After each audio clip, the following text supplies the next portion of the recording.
नमस्कार and I welcome to Sticky Knowledge. आज हम बात करेंगे स्वास्तिक की, जो हिंदू, बौद्ध और जैन धर्म में शुभ का प्रतीक माना जाता है, और जानेंगे कि हिटलर का स्वास्तिक से क्या संबंध था। उससे पहले एक रिक्वेस्ट है, यदि आपने अभी तक चैनल को सब्सक्राइब नहीं किया है तो आप सब्सक्राइब कर लीजिए। कहानी की शुरुआत करते हैं प्रथम विश्व युद्ध से। स्वास्तिक की लोकप्रियता इस हद तक थी कि अमेरिकी सेना ने पहले विश्व युद्ध में स्वास्तिक का प्रयोग एक सिंबल के रूप में किया था। ब्रितानी वायुसेना के लड़ाकू विमानों पर इसका इस्तेमाल 1939 तक होता रहा।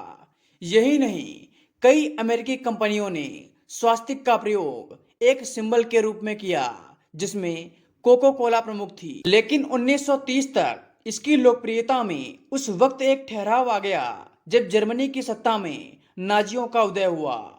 इसके पीछे की कहानी बड़ी दिलचस्प है।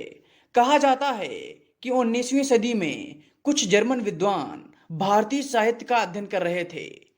इस अध्ययन में उन्होंने पाया कि जर्मन और संस्कृत भाषा में कई समानताएं हैं।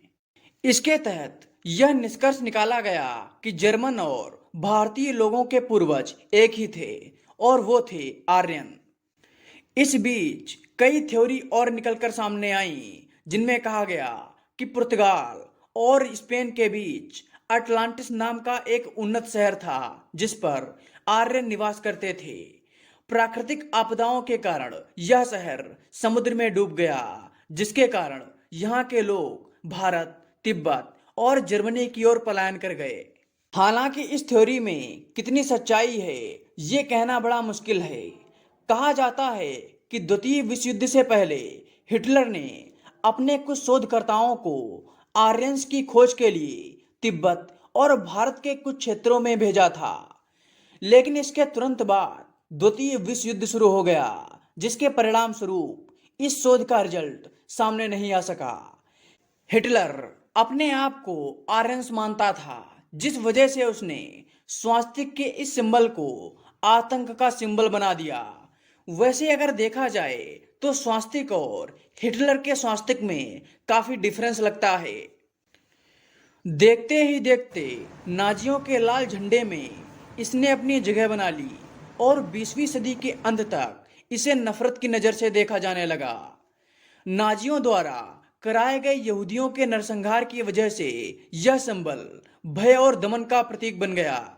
युद्ध खत्म होने के बाद जर्मनी में इस सिंबल पर प्रतिबंध लगा दिया गया। वर्तमान में तमाम ऐसे देश हैं जहां लोग भारत के स्वास्तिक और हिटलर के सिंबल के डिफरेंस को नहीं जानते। इसका हाल ही में एक एग्जाम्पल कनाडा में देखने को मिला, जब कनाडा में प्रदर्शन कर रहे ट्रक ड्राइवर्स ने हिटलर के सिंबल का इस्तेमाल प्रदर्शन में किया, जिसके कारण कनाडा के प्रधानमंत्री जस्टिन ट्रूडो हिटलर के सिंबल और भारत के स्वास्तिक में अंतर नहीं कर पाए, जिस वजह से उन्होंने स्वास्तिक पर प्रतिबंध लगाने की बात कही, जिस पर भारतीयों ने कड़ी आपत्ति जताई। वर्तमान में भारत सरकार को ये मुद्दा वैश्विक मंच पर उठाना चाहिए, जिससे स्वास्तिक और हिटलर के सिंबल में अंतर स्पष्ट हो सके। तो उम्मीद है आपको वीडियो पसंद आई होगी। यदि आपको वीडियो पसंद आई हो तो चैनल को सब्सक्राइब कर लीजिए। धन्यवाद।